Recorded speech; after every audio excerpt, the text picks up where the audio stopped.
Like all of you in this room, or most of you in this room, I never studied political science. I studied English literature. So words really matter to me. And you may call me old-fashioned, but I tend to defer to the actual definitions of words when I use them. But if someone says the earth is flat,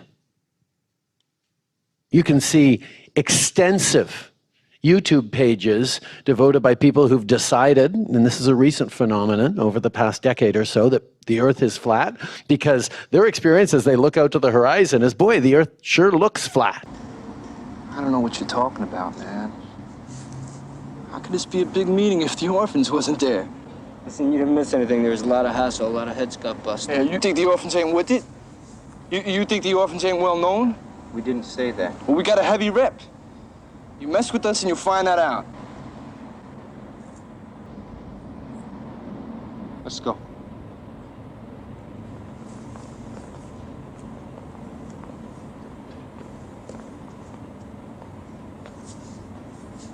We're marching down to the next station, right through these lame fucks' territory. Now let's move. Yeah, that's right, warriors. Just keep walking. Real tough mothers, ain't you? You guys don't show me much. Don't show me much. And we'll do all Canadians proud, there's no question about it.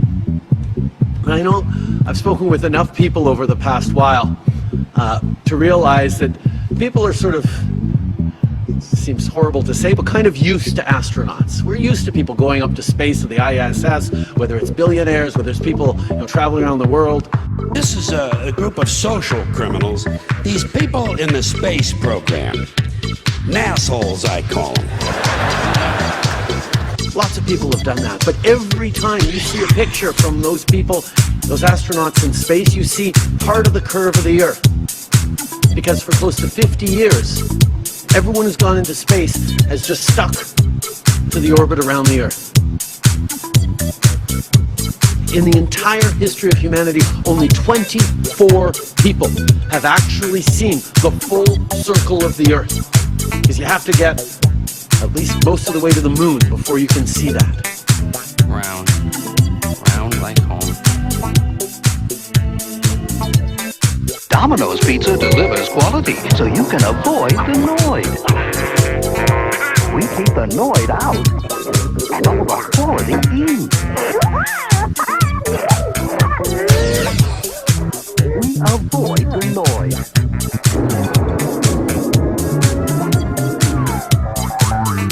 24 people have ever seen with their own eyes the circle of the Earth.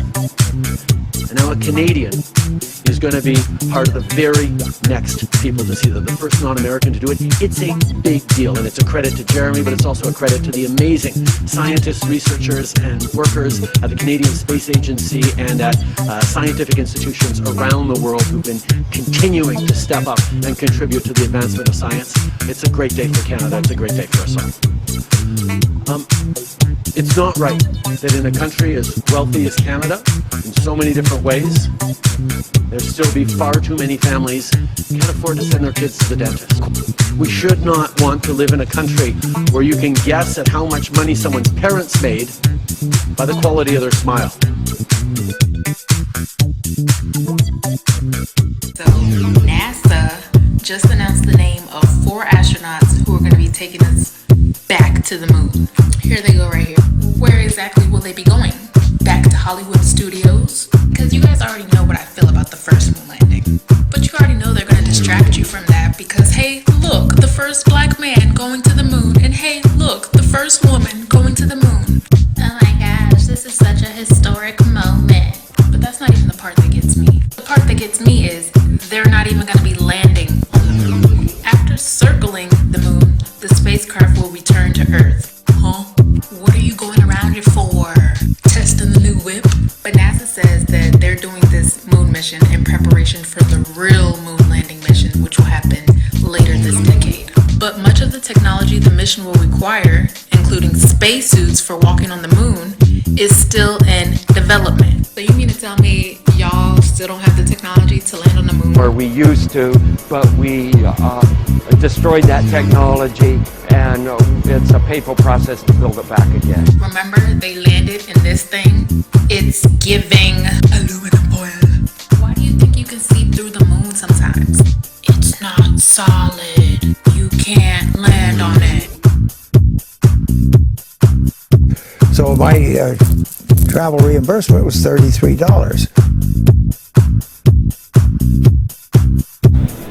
Because we didn't go there, and I mean, you can just imagine. I'll get to blast off from the Kennedy Space Center aboard the Artemis, or the SLS rocket, the Artemis rocket. We'll go into Earth orbit. We'll spend about 18 hours in Earth orbit just checking out the systems, make sure they're ready to go into deep space. That would be a pretty busy 18 hours.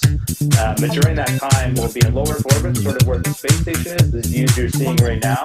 But then we'll be in a really high Earth orbit, like way out there, greater than 40, 50,000 kilometers away from the Earth. I'm going to have a tremendous view of our planet.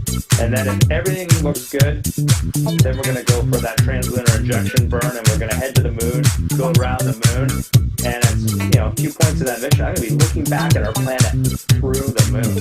That's incredible perspective. I'm pretty excited about that. Mission, I'm going to be looking back at our planet through the moon. That's incredible perspective. I'm pretty excited about that. Assholes, I call them. Through the moon. we didn't go there. An idea I got from a Stephen King book. I'm going to cover this town with a dome.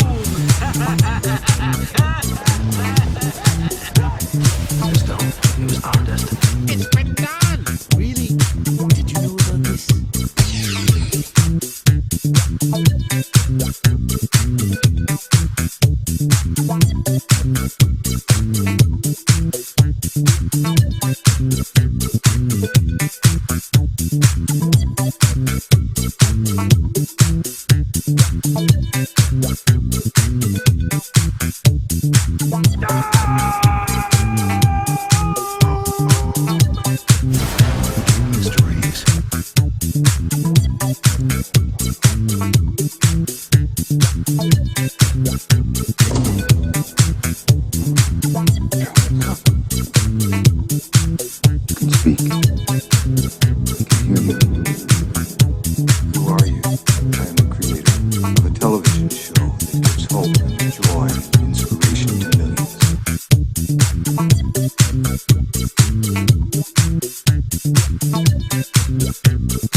Say something, goddammit! You're on television! You're live to the whole world! Right now with the internet, people can find themselves in little corners where all they hear is what they want to hear. And they're surrounded by people who think exactly the same of them, and they get spun up into a world that is increasingly disconnected from the world. I remember a few years ago, before the pandemic, before much of this, I got fascinated with the idea of flat earthers. Now, this is an entirely new phenomenon. There wasn't really any moment back in recorded history, the ancient Greeks or the ancient Babylonians or the Incas or whoever else, who actually wondered whether the earth was actually flat or not. And Christopher Columbus, they knew the earth was round. There was no danger he was going to fall off the edge of the world. That wasn't what people worried about when he was setting off to discover the Americas or discover a shortcut to India. But recently, over the past few years, a whole bunch of people have decided that the world is flat. That the world is flat. The earth is flat. The earth is flat. I got fascinated with the idea of flat earthers.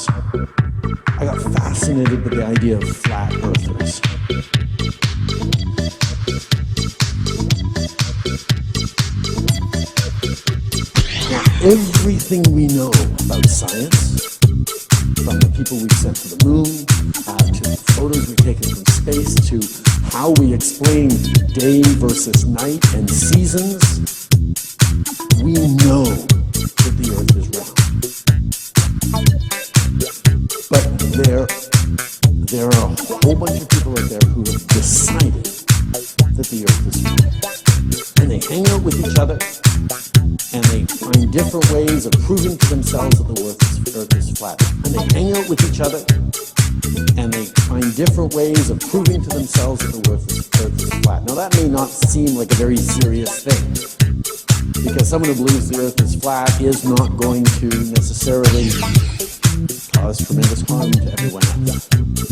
But the ability to start to believe something simply isn't true, because enough people are telling you and reinforcing that around you, actually starts creating real problems and can bring us as a society to very scary places.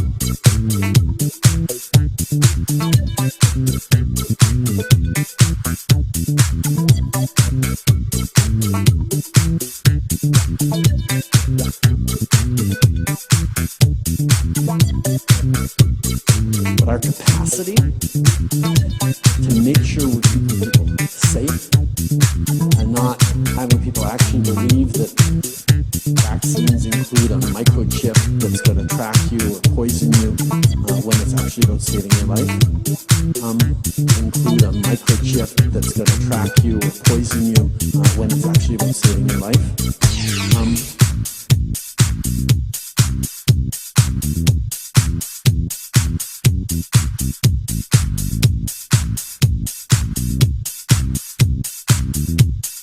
Or we teach our kids, not to take candy from strangers, not to, walk into dark alleys on alone. You have to look both ways before crossing the street.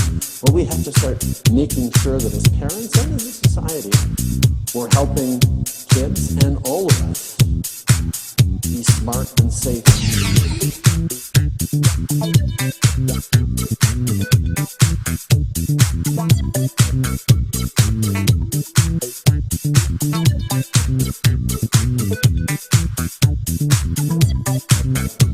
There's also some really dark spots out there that your dad's going to be very thoughtful about how he's going to keep you safe from all sorts of things in life, and that's just an extra worry we get as parents. One of the challenges is governments used to have the ability to protect people. If a shipment of Nazi propaganda was coming over to Canada, well, border guards could stop it at the border and make sure that it wasn't distributed in bookshops across the country.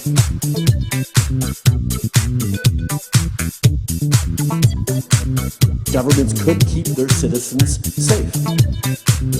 But now, the internet means there's a lot of people spending a huge amount of time in places that governments have no ability to keep you directly safe.